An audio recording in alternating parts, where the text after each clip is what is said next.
Hello guys, welcome to my channel Sunny vlogs. Today video వచ్చేసి ఏంటంటే మీరు ఆల్రెడీ థంబ్నెయిల్‌లో చూసే ఉంటారు. నేను ఈ 2026లో వెళ్తున్న ఫస్ట్ ట్రిప్ అనమాట. అది కూడా నా ఫ్యామిలీతో వెళ్తున్నాను. అండ్ 5 డేస్ ప్లాన్ చేసాము. అండ్ ఫస్ట్ వెళ్తున్న టెంపుల్ వచ్చేసి ఏంటి అంటే Kanipakam temple. And remaining 2 main టెంపుల్స్‌కి వెళ్తాం. అది మీరు ఒకసారి గెస్ చేసి కామెంట్ చేయండి. అండ్ కాణిపాకం టెంపుల్‌కి వెళ్ళాక ఏం చేసాము, ఎలా ఎంజాయ్ చేసాము అనేసి మీకు వీడియోలో చూపిస్తాను. And let's go.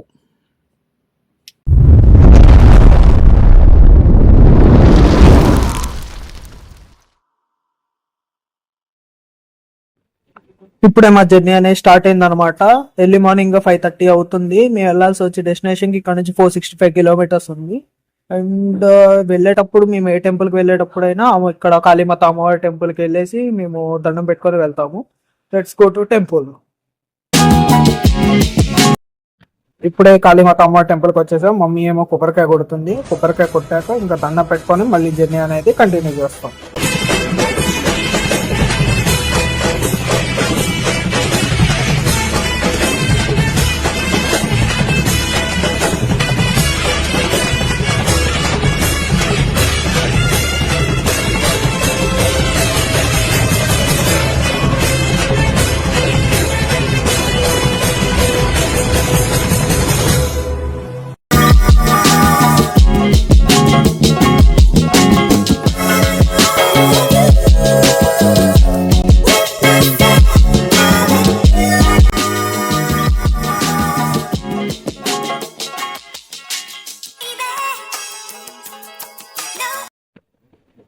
మార్నింగే సూర్యుడు కూడా చాలా త్వరగా వచ్చేసాడు.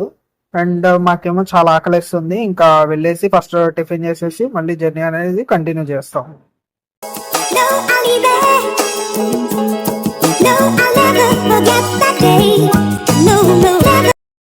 నేనేమో టిఫిన్ షాప్ ఎక్కడ ఉందా అని అటు ఇటు చూస్తున్నాను. నాకైతే ఇది హైవే రోడ్డు కాబట్టి ఎక్కడ ఒక టిఫిన్ షాప్ కూడా కనపడట్లేదు. ఇంకా ఫైనల్లీ గూగుల్లో సెర్చ్ చేస్తే ఒక లొకేషన్ వచ్చింది.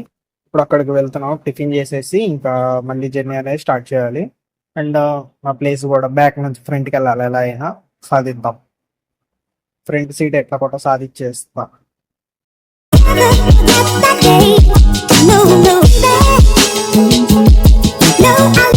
ఇప్పుడే టిఫిన్ చేసేసి మళ్ళీ ఇంకా జర్నీ అనేది స్టార్ట్ చేసాము.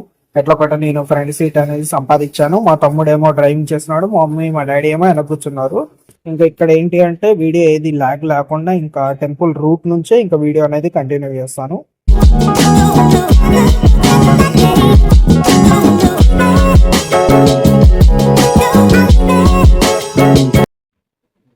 ఫైనల్లీ కాణిపాకం టెంపుల్ దగ్గరలోకి వచ్చేసాం. ఇక్కడ నుంచి ఒక 3.5 కిలోమీటర్ ఉంటుంది. మాకు టోటల్ జర్నీ వచ్చేసి ఒక 6 అవర్స్ టైం పడింది అనమాట. ఎందుకంటే మేము 2 స్టాప్స్ ఆగి వచ్చాం కాబట్టి 6 అవర్స్ పడింది. లేకపోతే మాక్సిమం ఒక 5 అవర్స్ అట్లా టైం పట్టిద్దేమో రావడానికి. మినిమం స్పీడ్లో వచ్చాం కాబట్టి ఒక 6 అవర్స్ పట్టింది. అండ్ టెంపుల్ దగ్గరికి వెళ్ళాక ఇంకా లోపల విషయాలు చూసుకుందాం. Let's go.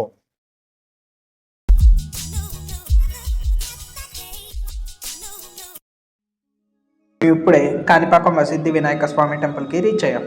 And one more thing ఏంటంటే మనకి కాణిపాకం వసిద్ధి వినాయక స్వామి ఆలయం మనకు జీవితంలో కొన్ని అత్యంత ముఖ్యమైన విలువలను నేర్పిస్తుంది. అది ఏంటో తెలుసుకోవాలనుకుంటే మీరు వీడియో ఎండింగ్ వరకు చూడండి.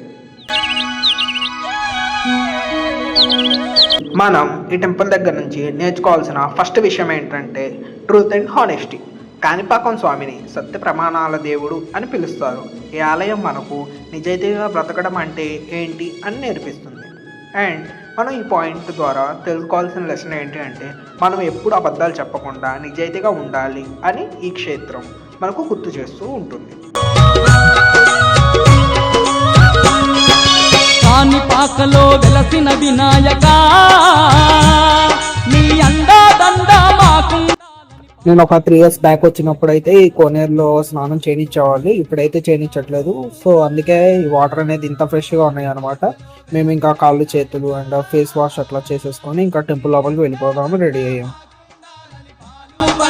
పాయసాలను నిండు మనసుతో నీకు తెచ్చినాము.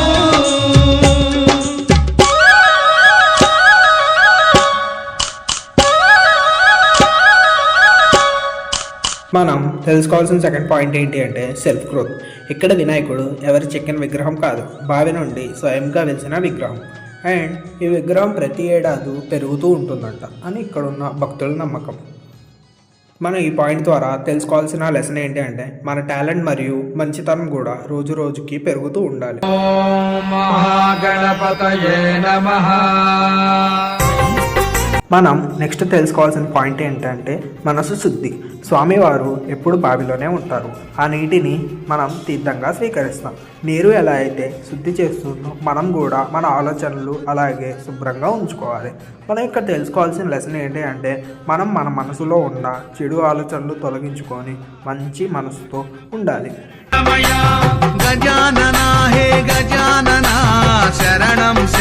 ఫైనల్లీ ఇంకా దర్శనం చేసుకొని టెంపుల్లో నుంచి బయటకు వచ్చేసాం.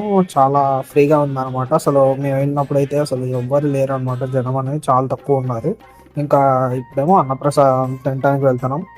అక్కడికి వెళ్ళాక ఏం పెట్టారో మీకు వీడియోలో చెప్తాను, చూడండి. ఇప్పుడు అన్నప్రసాదం తినడానికి లోపలికి వచ్చేసాం. ఇక్కడ 3 rows ఆఫ్ క్యూ లైన్ ఉందన్నమాట. ఇలా మేము దాటుకొని లోపలికి వెళ్ళేసరికి మాకు ఒక ½ an hour పట్టింది. అంతకు మించి టైం పట్టదు. నేను కూడా ఒక 3 years తర్వాత ఇప్పుడు మళ్ళీ తింటున్నాను. అండ్ ఏమేమి పెడతారో చూడాలి లోపలికి వెళ్ళాక. ఫైనల్లీ లోపలికి వచ్చేసాము. వీళ్ళు ఏం పెడుతున్నారో చూద్దాం.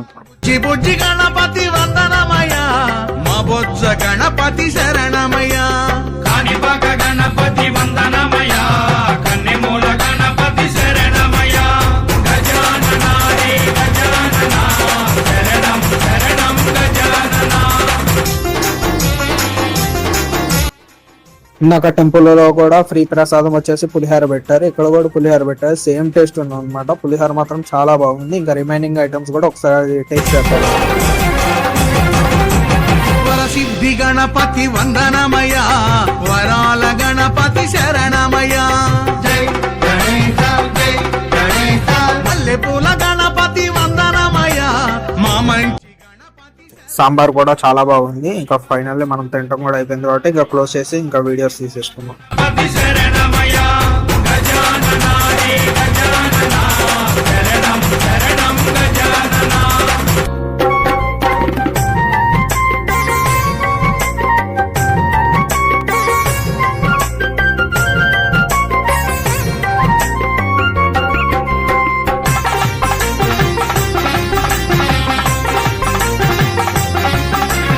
ఉండ్రాళ్ళ గణపతి వందనమయ, ఉచ్చిష్ట గణపతి శరణమయ.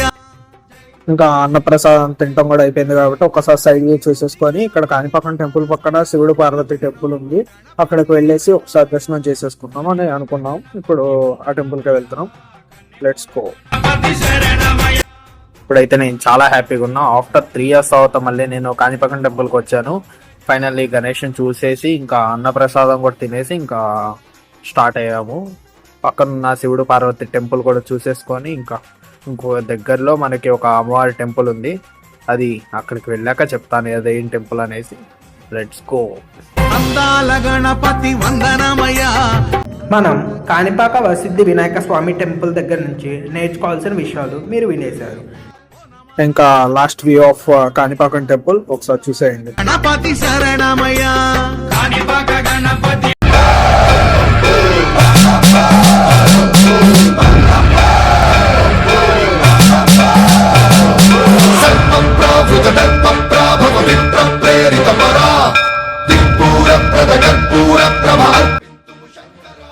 ఫైనల్లీ శివుడి టెంపుల్లోకి వచ్చేసాం.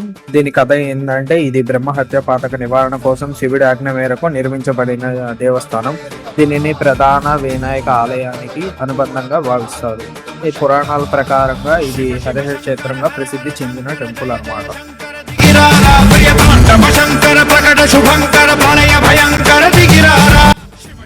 ఇంకా ఫైనల్లీ లోపలికి వచ్చేసాం. లోపలికి వచ్చేటప్పుడు అయితే ప్లేస్ మాత్రం చాలా పీస్ఫుల్గా ఉంది. బయట ఫొటోస్ తీసుకోవడం వరకే ఎలా ఉందన్నమాట. సో అందుకే బయట వరకే తీసిన. గర్భగుడిలోకి మాత్రం ఫోన్ ఎలా లేదు.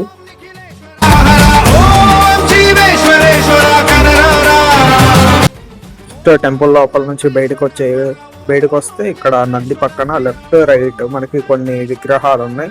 ఇప్పుడు అవి చూసుకున్నాం. మనకి లెఫ్ట్ సైడ్ వచ్చేసి మెయిన్ విగ్రహాలు ఏంటంటే సుబ్రహ్మణ్య స్వామి అండ్ సరస్వతి దేవి. అవి చూద్దాం.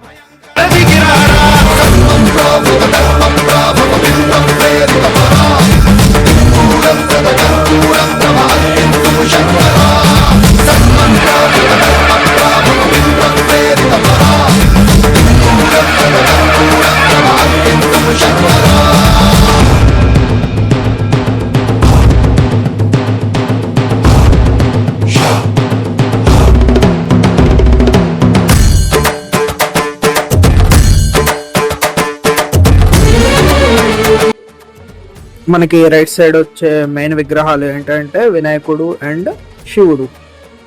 అవి చూద్దాం రండి.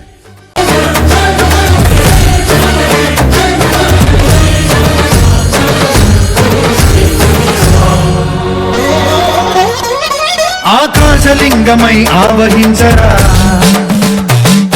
ఢమఢమఢమని డమరుక ధ్వని సలిపి చడదని వదిలి. ఇక్కడ ఈ టెంపుల్ లోపలికి వచ్చాక ఇక్కడ ఒక 2 డాగ్స్ కనపడ్డాయి అనమాట. వాటికి నేమ్స్ పెట్టాను, చింటూ టింకు అని.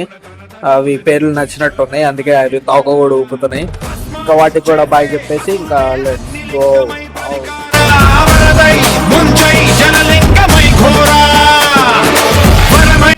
ఫైనల్లీ ఇంకా టెంపుల్ లోపల నుంచి బయటకు వచ్చేసాం. మీరు ఒక్కసారి అవుట్ సైడ్ వ్యూ చూడండి. నెక్స్ట్ టెంపుల్ ఏంటంటే ఒక్కళ్ళ మాత టెంపుల్. అక్కడికి వెళ్ళాక మీకు ఆ టెంపుల్ స్టోరీ అనేది చెప్తాను. సుమనస వందిత సుందరి మాధవి చంద్ర సహోదరి మమయే మునిగణ వందిత మోక్ష ప్రదాయిని మంజుల భాషిణి. ఫైనల్లీ ఒక్కళ్ళ మాత టెంపుల్ దగ్గర కూడా వచ్చేసాం. కాణిపాకం టెంపుల్ నుంచి ఒక్కళ్ళ మాత టెంపుల్ వచ్చేసి 55 కిలోమీటర్స్ ఉంటుంది. ఒక 1 అవర్ జర్నీ పట్టింది. అండ్ టెంపుల్ లోపలికి వెళ్ళాక మీకు ఆ టెంపుల్ స్టోరీ అనేది చెప్తాను. లక్ష్మి జయ బాలయ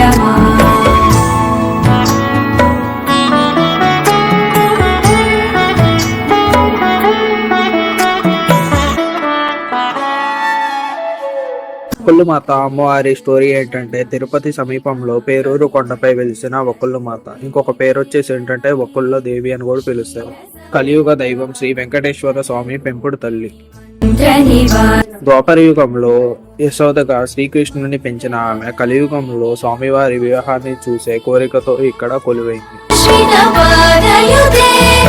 ఈ ఆలయం 7 కొండలకు అభిముఖంగా తన కుమారుడైన శ్రీనివాసుడిని చూస్తున్నట్లుగా ఉంది. ఇది ఈ ఒక్కళ్ళ మాత అమ్మవారి స్టోరీ. ఈ వీడియో కనుక మీకు నచ్చినట్లయితే లైక్ చేయండి, షేర్ చేయండి అండ్ సబ్స్క్రైబ్ చేయండి. ఫర్దర్గా వచ్చే వీడియోస్కి సపోర్ట్ చేయండి. Thanks for watching my video. Thank you all.